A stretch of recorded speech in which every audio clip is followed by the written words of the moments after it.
সবাইকে জানাই শুভ বিজয়া দশমীর প্রীতি ও শুভেচ্ছা। বড়দেরকে জানাই আমার প্রণাম আর ছোটদেরকে বুক ভরা ভালোবাসা। আজ চারিদিকে বৃষ্টি, প্রকৃতিও যেন মায়ের যাওয়ার দুঃখে কাঁদছে।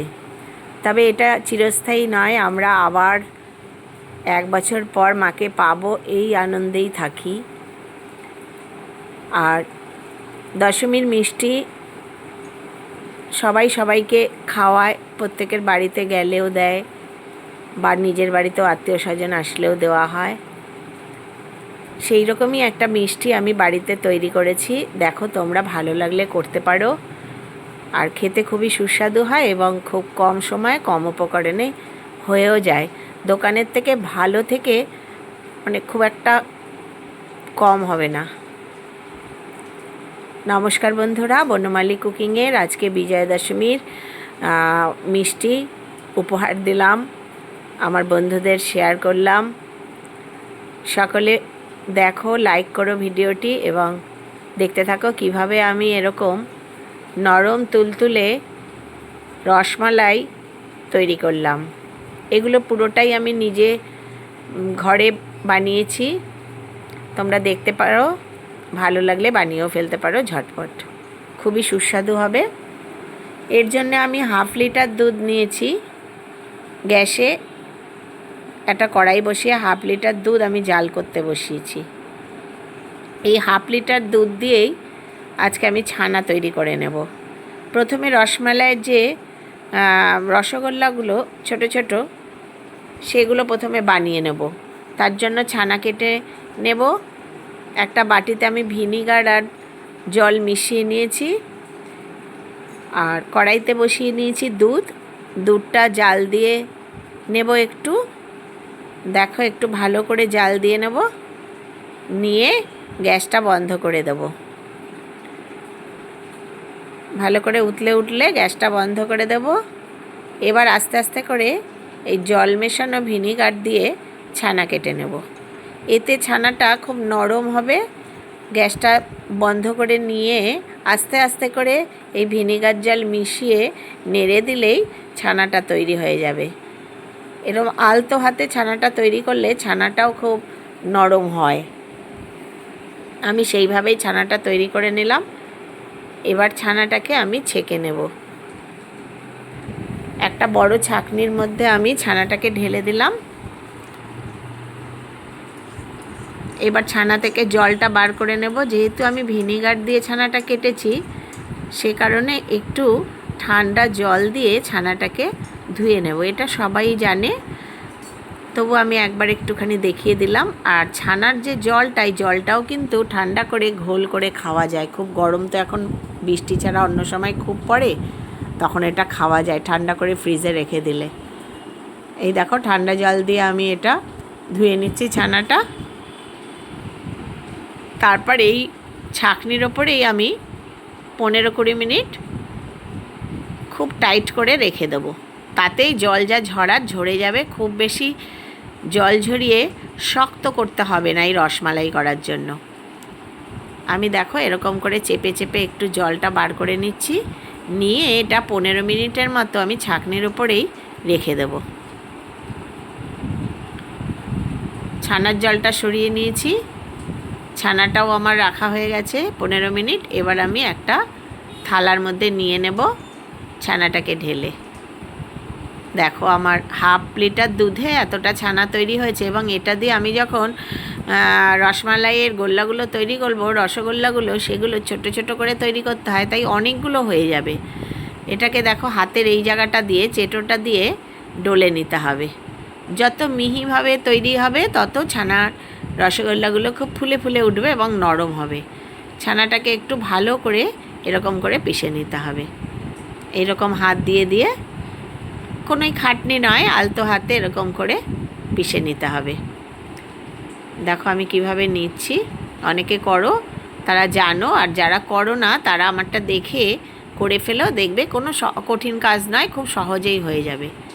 এবার 1 চামচ মতো ময়দা আমি এই ছানার মধ্যে ভালো করে মিশিয়ে নেব। তোমরা ময়দার পরিবর্তে কর্নফ্লোরও ব্যবহার করতে পারো, তবে আটা দিও না। আটা দিলে একটা স্মেল হবে, সেটা ভালো লাগবে না খেতে।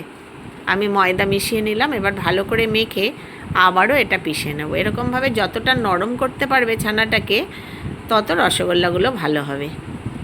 দেখো আমি পিষে নিচ্ছি।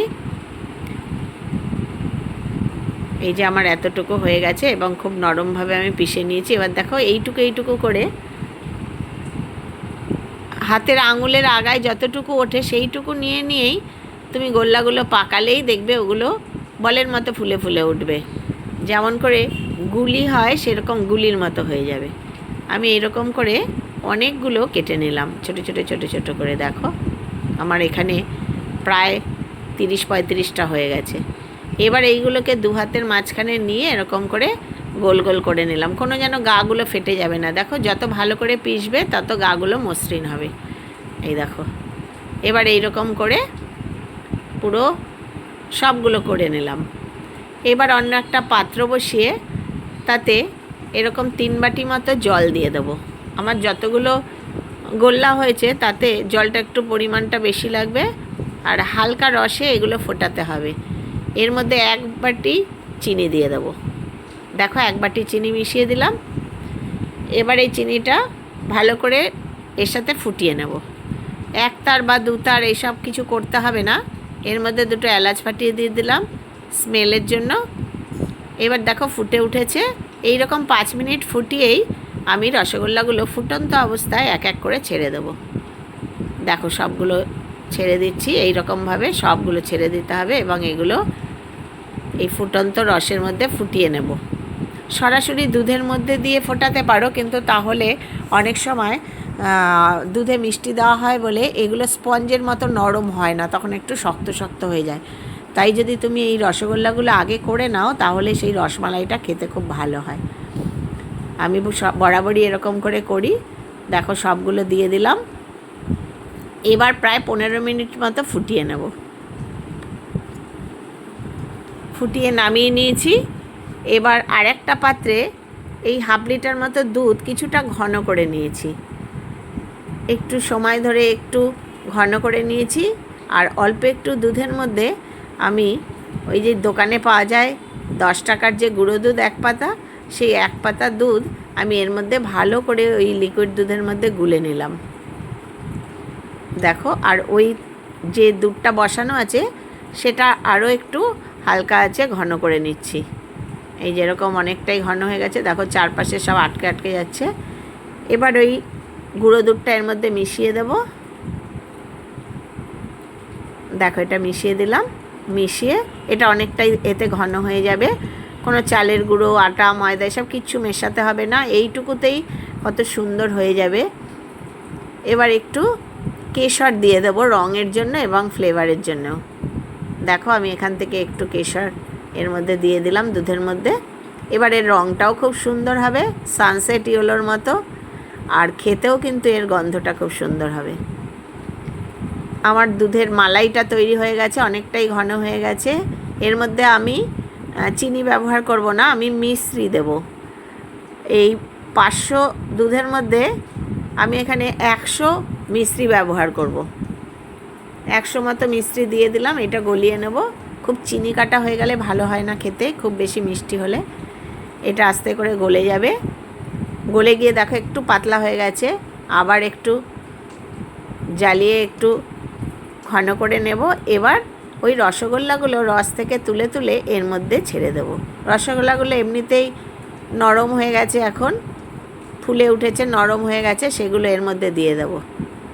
দেখো একটু একটু গুল্লিগুলো এখন ওই মার্বেলের মতো হয়ে গেছে, যে গুলি দিয়ে বাচ্চারা খেলে সেই গুলির মতো হয়ে গেছে এবং রসমালাই এই রকমই থাকে।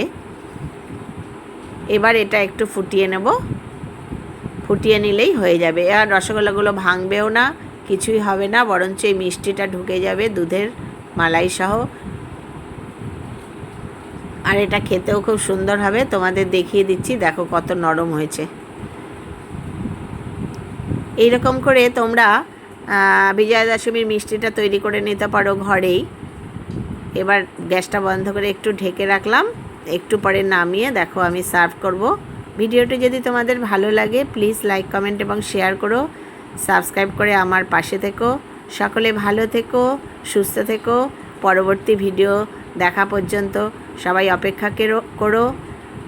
আজকের এখানেই শেষ। ধন্যবাদ এবং সাথে নমস্কার।